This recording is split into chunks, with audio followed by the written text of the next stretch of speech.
Okay, I'm going to wait for my first PowerPoint slide to come up, and when that does, I'll give you some background on me. So I'm a social marketer. I was also a participant in the LEAP program. So social marketing is the application of commercial marketing techniques, but for social goods. So things like reducing electricity consumption, alcohol use, can also be increasing participation in preventative health services. So it covers a range of areas.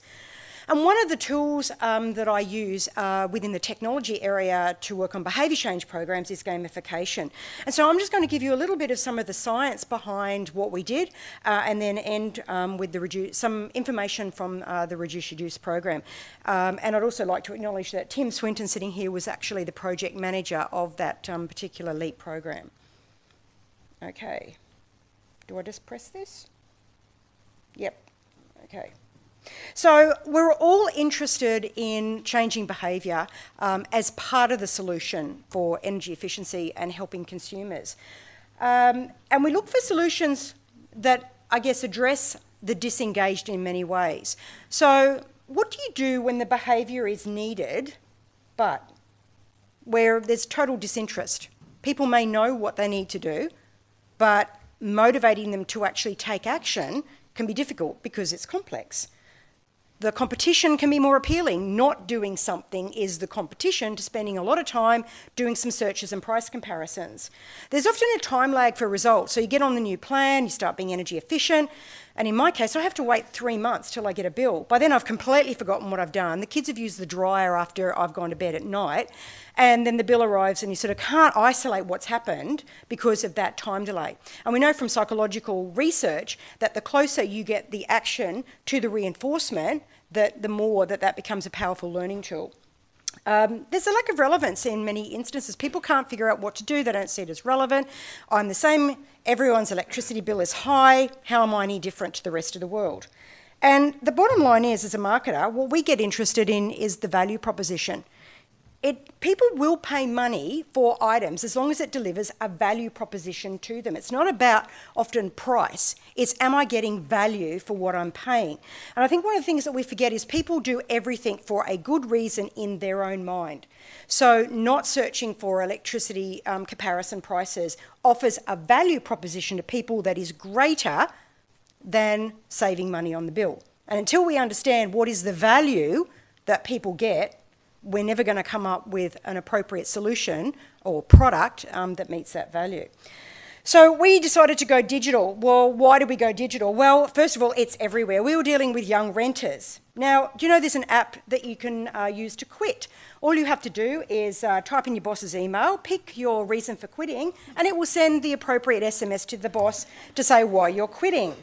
There is an app that can help you use condoms. So this was a sexual health campaign in Sweden, where on the back of a condom there was a little code. You put it in when you were mid-activity, shall we say. You put the phone on the bed, it was open, and it recorded the decibel level, the frequency, the time, uploaded all the statistics, and then when the campaign had graphs about blondes, about rockers, about electricians, and you could print your own personal sex graph on a t-shirt and wear it.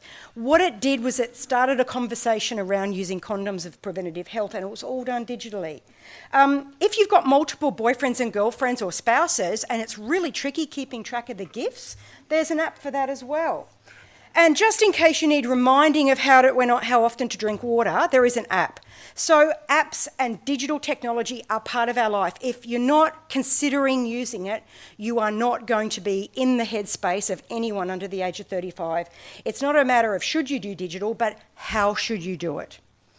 So we decided down the path of gamification, and gamification is not the same as games. It's taking gaming principles and applying them to serious problems. And there's a whole genre out there called serious gamification and serious games. It's all about fun combined with facts, and that leads to customer engagement. And there's a strong evidence base that supports this. So how does games affect our brain? So we've got our limbic system that sits right in the middle of our brain. And these are the components of that system. So consumers are actually hardwired for play. So our amygdala basically stimulates the serotonin, which gives us that relaxing kind of feeling, gets us in the zone, gets us in, flow, and it's related strongly to well-being. So when we play, we get the pleasure emotions. That stimulates serotonin. We've also got the hippocampus. Now, when you get a reward, it could be a gold star or a reward in a game, that actually stimulates dopamine. Dopamine is, I guess, the pleasure drug, and it can be addictive. And that's why we see the downside, I guess, of games is that people continue them because they're getting that dopamine hit. So gamification stimulates two really important neurotransmitters. That's dopamine and serotonin. So ask yourself, do your campaigns do that?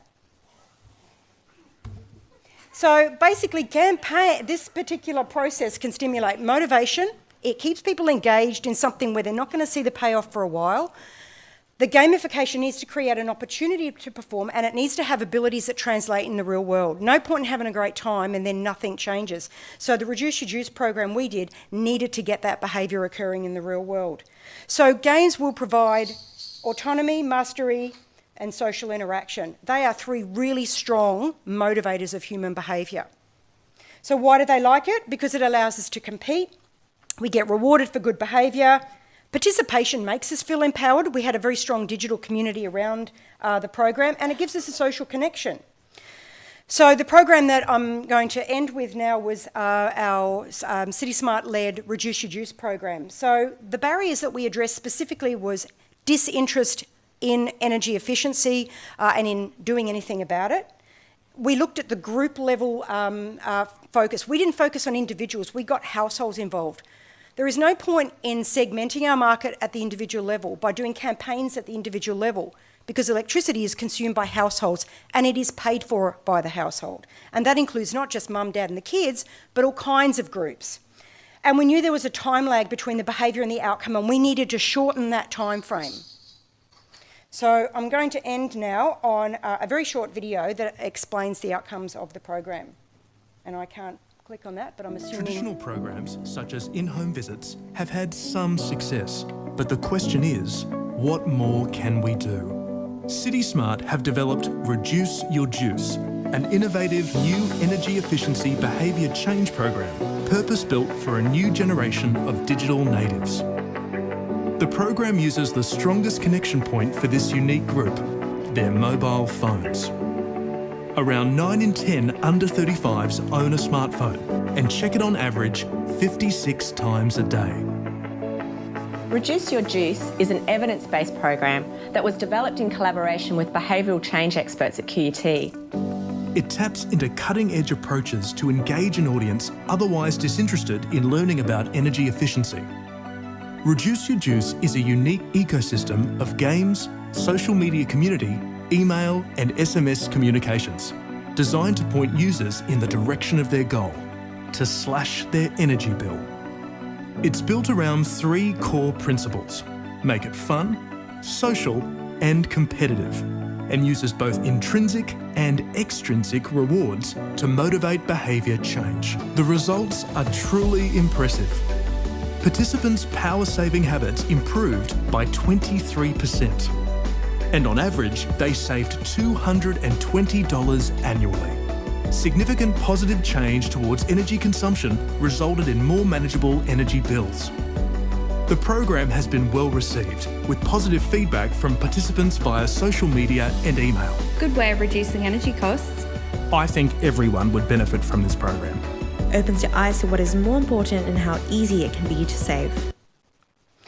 If you'd like more information on the program, there's several of us from CitySmart who can chat to you and QUT, and my colleague Kate will have tweeted the link to the full project report as well, so just check the hashtag TakeCharge18. Thanks very much.